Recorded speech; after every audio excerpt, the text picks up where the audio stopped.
మీరు ఎప్పుడైనా గమనించారో లేదో, ఒక్క శివలింగానికే ఒక ప్రత్యేకమైన గుర్తు ఒకటి ఉంటుంది. మీరు ఎప్పుడైనా చూడండి, అన్ని శివలింగాల మీద ఉండదు అలాగా. మీరు కొన్ని కొన్ని శివాలయాల్లోకి వెళ్ళినప్పుడు శివలింగం దగ్గరికి వెళితే దాని మీద కొన్ని గీతలు ఉంటాయి ఇలాగా. అది ఏమిటో తెలుసా గీత? అలా గీత ఎందుకు ఉంటుందో తెలుసా ఎవరికైనా? అలా గీత ఉంటే దాన్ని బ్రహ్మసూత్రము అని పిలుస్తారు.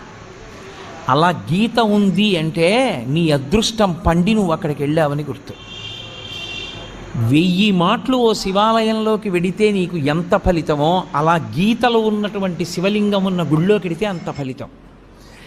విశేషమైన ఆరాధనీయమో అని గుర్తు. అలాంటి శివలింగం ఉన్న గుడిలోకి వెడితే తప్పకుండా మీరు మీ ద్రవ్యాన్నో, మీ బలాన్నో, మీ సంపత్తినో, మీ పాటనో, మీ పద్యాన్నో, మీ కష్టాన్నో అక్కడ వినియోగించాలి.